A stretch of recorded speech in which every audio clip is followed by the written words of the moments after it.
nabasa na ko isa ka story. Ang kinabuhi daw, mura ni siya pagbiyahe sakay sulod sa bus. Kinsay nakasakay direct bus? Mga jet na inyong nasakyan, mga spaceship na. Ang pagsakay og bus, labi na ni adtong wala pa mi mga motor, mubiyahe mig probinsya, bus gina tag 3 hours, 4 hours, labi na sa Mindanao kasuway kog biyahe 12 hours. Lingkod. And kung musakay kag bus, labi naglayo imong destination. Lain-lain nga mga tao, mga butsi mutapad nimo, na mutapad nimong tigulang, na mutapad nimong batanon, na mutapad nimong tabian, na mutapad nimong hilumon, na mutapad nimong magsigilag pangatol. Baw na lang kag likay-likay kung sa kaning klaseng katula. Napoy mutapad nimo nga murag ikaw ang maulaw ba kay mura kag tan-aw niyo, mura kag hugaw kayo siya limpyo. Nagkalinlain nga mga tao ang mutapad nimo. Napoy musakay usay na to sa bus nga na tabi-tabi na nato, ganahan na ka magtabi-tabi, din wa kay choice, usahay kinahanglan na siya munaog. Gustuhon man nimo magtabi pa pero abot naman sa siyang destination, munaog na siya. Sunod na napoy mo abot og tapad nimo, kung sa katabian tong una, maupod ka hilumon ang nipuli.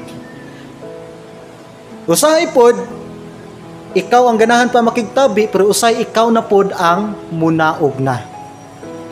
Ang kinabuhi sa tao, mura nig pagsakay bus. Wa kay choice, kinsang mga tao moabot sa imong kinabuhi. Lain-lain ang mga tao moabot sa atong life. Nay usa ka friend, mo bye-bye, nay usa ka friend, moabot. Nay usa ka silingan, mo balhin, nay usa ka silingan, mo puli. Nay usa ka higala nga di ka ganahan, napoy usa ka higala nga ganahan ka. Lain-lain nga klase nga tao ang moabot sa imong kinabuhi. Pero mo ni siya, moabot ang time, no say ganahan pa ka makikuyog aning tawhana. Pero wa kay choice, kay usahay, niabot na siya sa iyang destination. Munang ni usa ka tao sa atong life, nga gustuhon man nato ikuyog pa siyang dugay, pero kay naabot na sa siyang destination, kinahanglan natong dawaton, nga mabakanti na po tong lingkuranan sa imuhang tapat.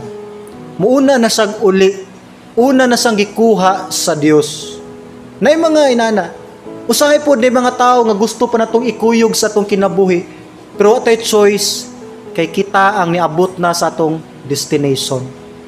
Gusto man nato silang ikuyog pagdugay, pero kita naabot naman ta sa atong nauganan. Naga-come and go ang mga tao sa ato ang kinabuhi. Pero mo ni siya, na kay choice, kinsa tong mga tawhana ang imog yung i-treasure sa imong life, sa imong kasing-kasing.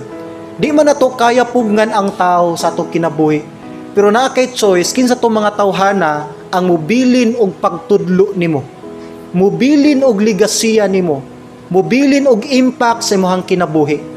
Na kay choice niya na. Daghang tao mga abot sa tong life, pero pwede mo i-ignore lang ilahang experience, ang ilang pagmaymay, ilang pagtudlo.